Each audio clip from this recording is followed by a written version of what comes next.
Xin chào các bạn đã quay trở lại với kênh Du Mục Tri Quán. Hôm nay, chúng ta sẽ cùng nhau đi thăm Lăng Minh Mạng, lăng tẩm thứ hai của triều đại nhà Nguyễn ở Huế.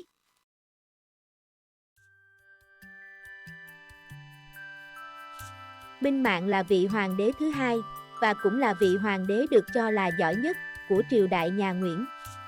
Ngài là con thứ tư của vua Gia Long, và thân mẫu của ngài là Thuận Thiên Cao Hoàng hậu, Trần Thị Đan.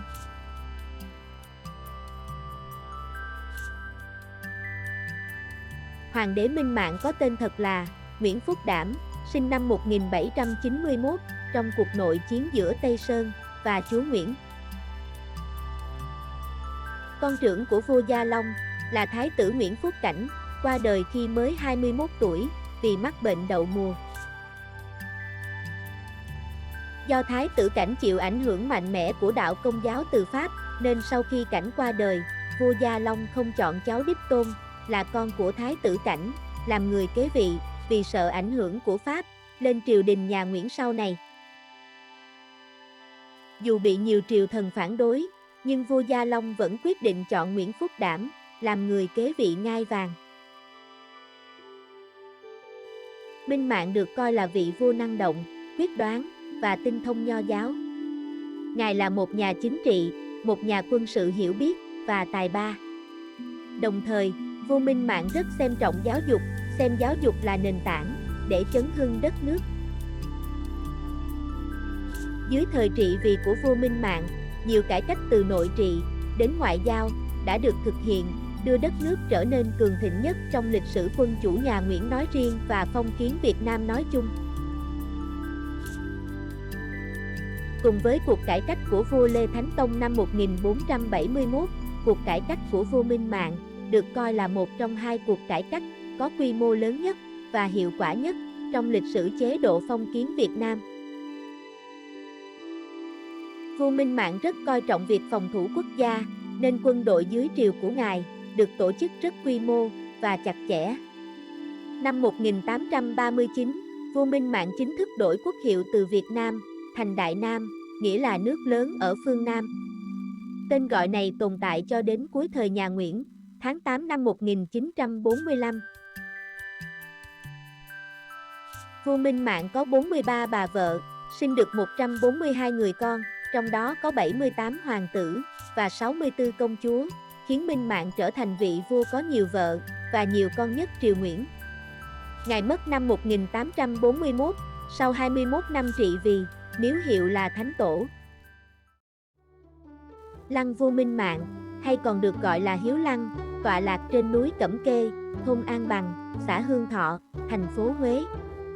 Lăng nằm gần ngã ba Bằng Lãng, nơi hợp lưu của hai dòng Hữu Trạch và Tả Trạch, tạo thành sông Hương, cách trung tâm thành phố Huế 12 km.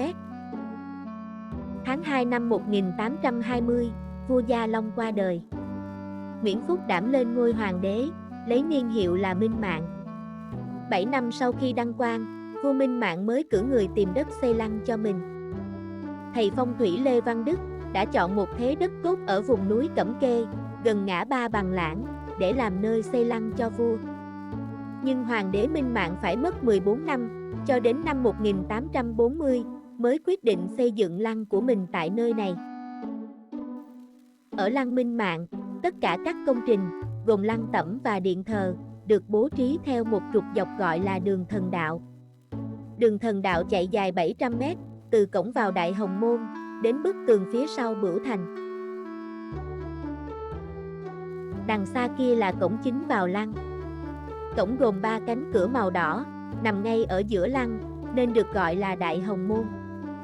Đại Hồng Môn là nơi bắt đầu đường Thần Đạo, và chỉ được mở một lần, để đưa quan tài của hoàng đế vào lăng, sau đó, cổng bị đóng lại vĩnh viễn.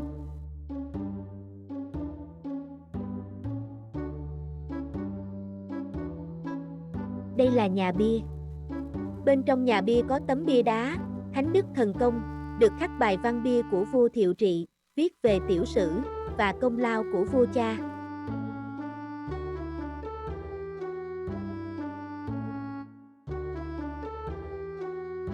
Lăng có diện tích 18 ha, nhưng khu vực cấm quanh lăng rộng 475 ha. Lăng có tường dài bao quanh bảo vệ lăng. Tường bảo vệ này được gọi là La Thành.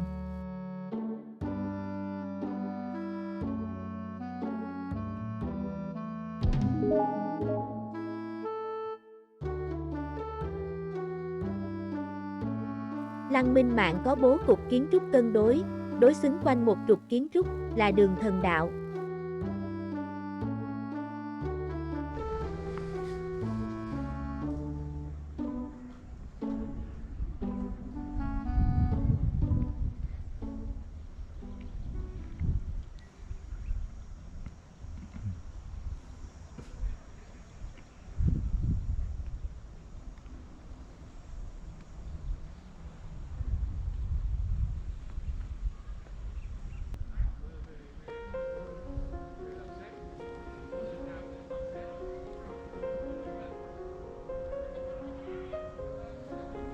Khoảng sân rộng được chia thành 4 bậc lớn này là sân chầu.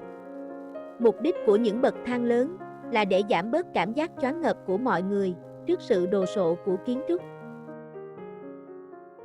Sau khi đi qua sân chầu phía sau nhà bia, các bạn sẽ thấy cổng Hiền Đức dẫn vào điện Sùng Ân.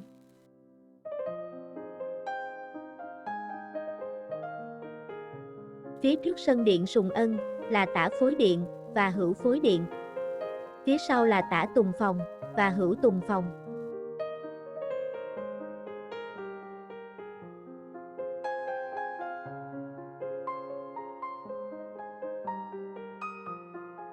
Đây là sa bàn Lăng Minh Mạng.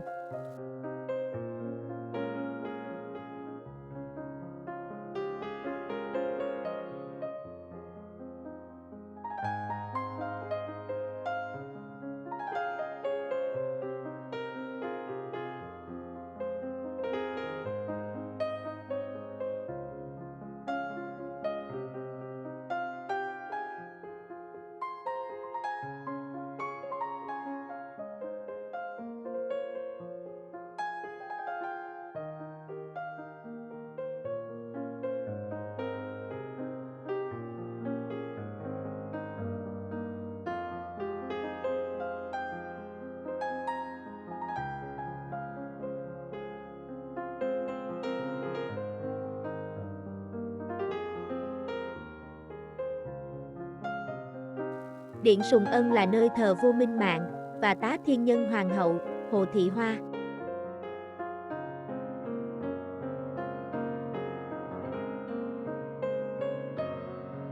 Đây là bản sao một trong những chiếc ấn của Minh Mạng, được dùng trong việc phong tước cho các quan và người có công.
Từ điện Sùng Ân, các bạn đi qua một trong 3 cây cầu, Trung Đạo, Tả Phụ, hoặc Hữu Bậc, bắc qua Hồ Trừng Minh, và qua cổng Hoàng Trạch Môn, là đến Minh Lâu.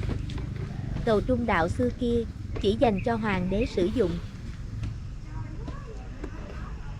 Minh Lâu gồm 3 tầng xếp chồng lên nhau, tượng trưng cho tam quyền, trời, đất, và nước. Minh Lâu là nơi nhà vua ngồi thiền, trong những đêm hè gió mát. Về mặt tâm linh, Minh Lâu cũng là nơi linh hồn của tổ tiên trở về nhà, là nơi giao thoa giữa âm và dương. Những cụm hoa trong 2 vườn hoa phía sau Minh Lâu được sắp xếp theo các ký tự, mang ý nghĩa tượng trưng cho sự trường thọ.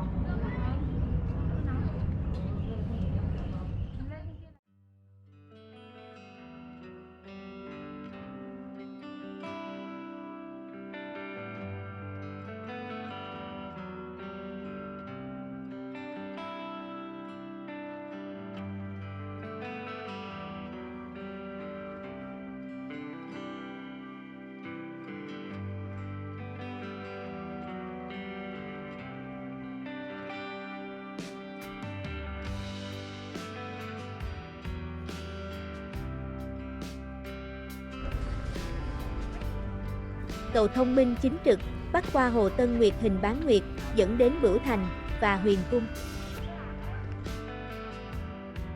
Đây là khu vực Bửu Thành và Huyền Cung.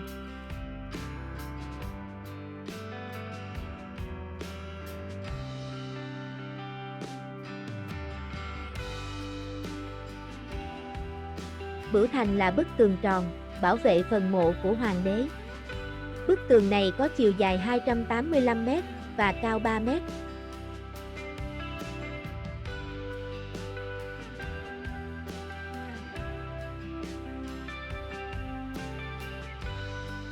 Chỉ có một cổng vào khu mộ này.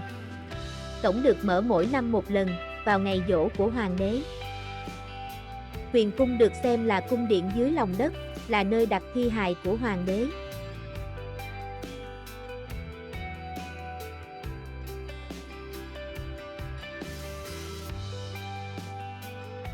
Tháng 4 năm 1840, Lăng Minh Mạng được khởi công xây dựng.